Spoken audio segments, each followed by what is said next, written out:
This is the most anti-gay legislature in the entire country. And you I don't think so. And meanwhile, you're commenting on pictures that are very Adam, what did you got?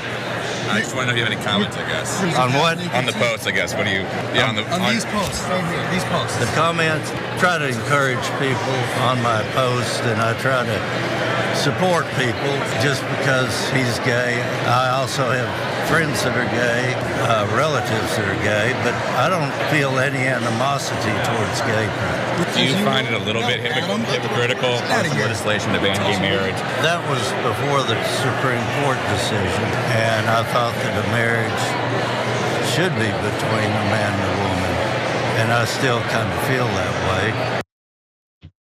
Lieutenant Governor Randy McNally is finally talking, I guess a little bit. He also spoke to local station we'll get to as well, but he's trying to defend himself. He knows gay people, Francesca, and he has family that's gay, he has friends that are gay, he has someone who lives in his head that's gay, and he has no hate for them at all. And there's one of the images that he then wrote to Finn. He goes, you can turn a rainy day into rainbows and sunshine, which yesterday we pointed out, but then again, the irony of rainbows. I thought those things were evil because they represent these evil people. At least it's on the flag that they like to complain about all the time. But still, as this all falls out, we were just talking about George Santos and what moment they're finally gonna try and pull the plug on him before he makes him look even worse. I'm not sure how it's possible. But there are some right-wing radio hosts, one particular Todd Starnes here, who's wondering, I think it's over for him. Watch.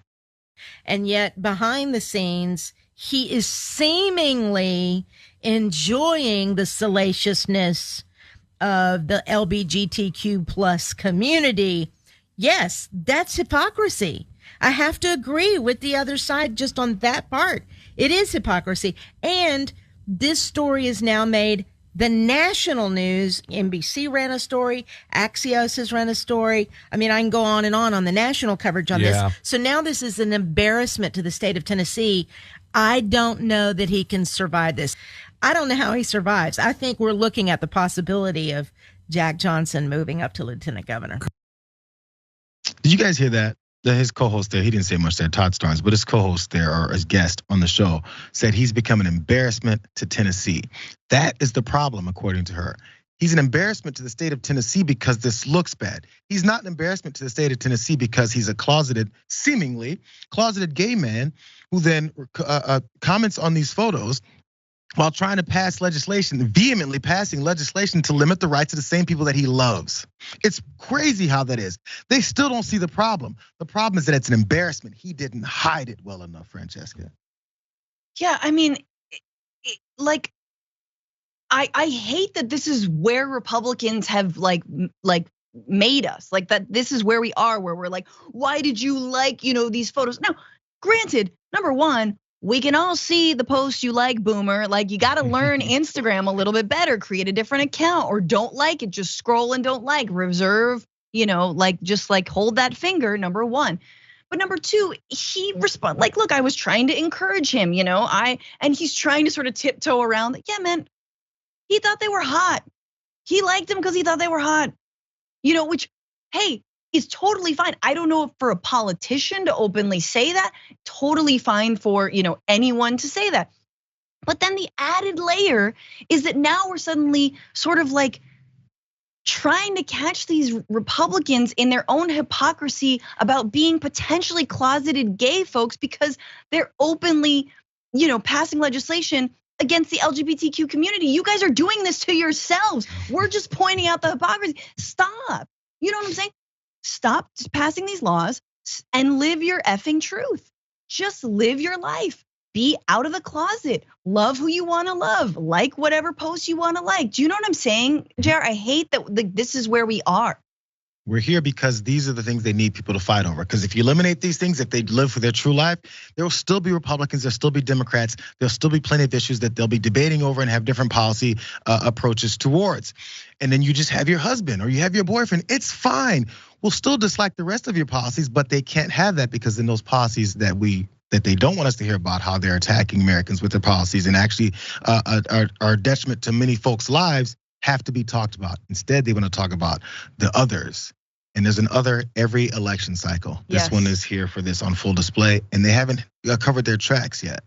And I think it's really, look, this has been a swift regression in the last 4 years. Remember under Trump, in the early days of Trumpism, there were a lot of, Milo Yiannopoulos is sort of openly gay. Yes, they happen to be like cis, white, fairly privileged men. Men who were like, yeah, I'm part of the MAGA movement. And it seemed as if the right was finally over its obsession with, demonizing LGBTQ people and, incorporating them. I mean, you have, obviously the log cabin Republicans have been around. But then there was this heel turn because, again, like you're saying, they run out of people to villainize. And they're like, you know what? We're bringing back anti-gay hate. And so log cabin Republicans get denied tables at, different Republican events. And then you have all these LGBTQ, anti-drag bans. Why? I don't know, just because they were bored. It's like, and I think it's broader. I think it speaks to this level of, actually, Jayar, I think that you can't still be a disgusting, vitriolic Republican and truly embrace like the gay community and truly embrace like what like love like self-expression, right? Love and like respect. Love and respect, that actually those things go hand in hand. And so I think it's kind of revelatory that we're at this moment where it's like, you know what? Maybe actually if you change your attitude about this issue, a whole other host of things follow and fall in line from that. All about human rights, civil rights, respect.